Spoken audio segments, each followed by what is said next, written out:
En France, lors de travaux d'ampleur et d'opérations d'aménagement, une contrainte archéologique s'impose pour assurer la sauvegarde d'éventuels vestiges. Ce fut le cas au printemps dernier pour le chantier de construction du futur cinéma. De début avril à mi-juin, une campagne de fouilles archéologiques préventives a été mise en œuvre sur l'emprise du chantier pour partir à la recherche des sociétés passées grâce aux signes conservés par le sol. Une opération incontournable et d'importance majeure qui a pu être réalisée directement par la ville et sa direction du patrimoine, opérateur agréé par l'État pour la réalisation de fouilles. Un gain de temps précieux et une économie financière substantielle pour la ville.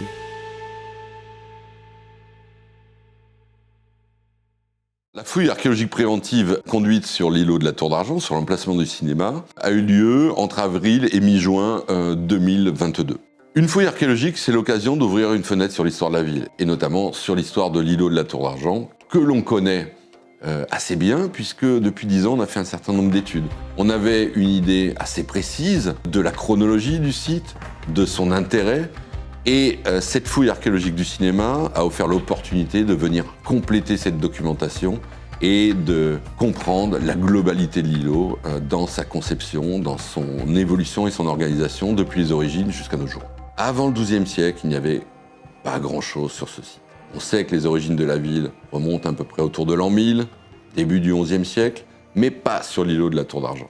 Ce que l'on sait, par contre, c'est que le canal de l'Arquet n'était pas un canal. C'était un bras naturel de la Sorgue. On a pu relever le lit majeur de ce bras de Sorgue avec les séquences d'inondations, mais c'est autour du début du XIIe siècle que viennent les premières constructions. Des grands bâtiments en longueur, avec probablement un étage, qui avait vocation à abriter des familles, mais pas que.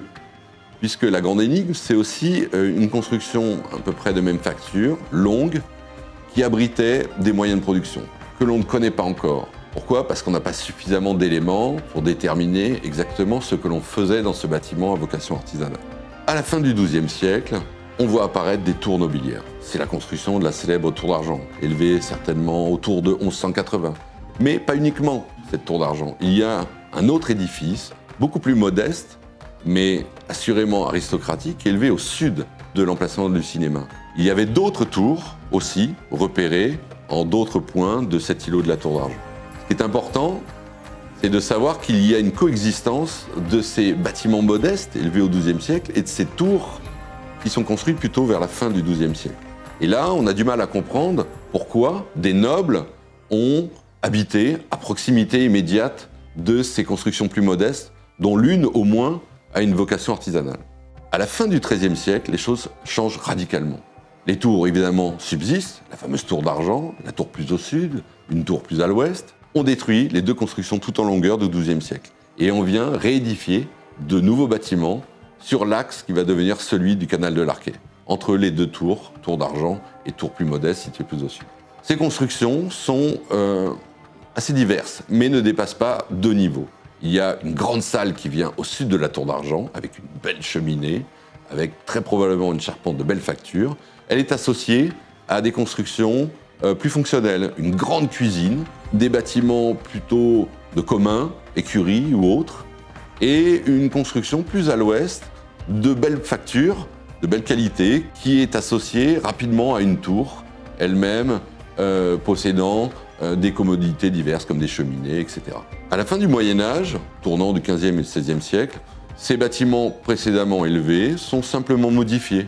Il y a quand même quelques corps de bâtiments qui sont rajoutés, avec des façades au goût du jour, mais il subsiste un certain nombre d'espaces libres, des cours, des jardins, qui viennent agrémenter un peu la vie de ces habitants de l'îlot qui sont essentiellement des aristocrates. Il faut attendre le XVIIIe siècle pour qu'il y ait des transformations radicales. C'est la famille Doiselet qui, dans le milieu du XVIIIe siècle, va développer un hôtel particulier qui va intégrer la Tour d'Argent et qui va reprendre peu ou prou toutes les constructions préexistantes, mais les englober dans un volume beaucoup plus important qui est celui de l'hôtel Doiselet.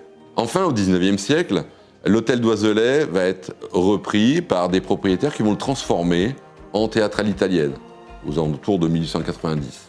Il y a des transformations à nouveau importantes qui sont opérées, notamment la disparition d'une cour intérieure pour laisser la place à ce grand volume de la salle qui sera elle-même subdivisée en 1947 entre un cinéma, le fameux Ciné Vogue, et une boîte de nuit, un dancing, le Lido, situé à l'étage inférieur. C'est ce que l'on va connaître jusqu'à nos jours, et c'est ce qui a servi d'assiette foncière pour la reconstruction du cinéma de l'Isle-sur-la-Sorgue. Bonjour, donc je m'appelle Jean-Christophe Tréglia, je suis ingénieur au CNRS, au SIAM, un laboratoire qui est basé à Lyon. Et je suis archéologue céramologue, c'est-à-dire la personne qui est chargée sur la fouille archéologique d'étudier les poteries qui sortent du terrain. À la Tour d'Argent, donc dans l'opération du cinéma, a été découvert un ensemble d'objets que vous avez sous les yeux, qui sont des vases provenant de rejets de cuisine. Nous avons à la fois des marmites, des ustensiles culinaires de différents volumes. Vous avez à la fois des chaudrons de terre jusqu'à 40 litres de préparation, des modules moyens, plus petits, jusqu'à la ration alimentaire. Et puis nous avons également tout l'équipement de la table, des écuelles, des bols, vous les voyez, qui sont recouverts de décors réalisés aux oxydes de cuivre. Un équipement là, domestique qui est le reflet d'une maisonnée aristocratique de l'Isle-sur-la-Sorgue du début du XIVe siècle. Moi, je suis Alessandra Soler, je suis archéologue céramologue.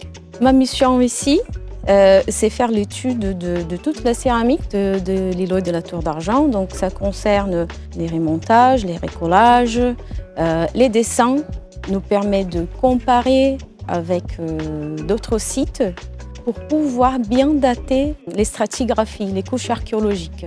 Moi, j'ai participé de la fouille là, de cinéma de 2022 et pendant cette fouille, on a trouvé un puits. À l'intérieur, on a trouvé plusieurs tessons qui, après remontés, on s'est rendu compte qu'il s'agissait de cruches. Sans surprise, parce qu'on allait chercher de l'eau dans les puits. Les cruches s'est cassées et il restait à l'intérieur.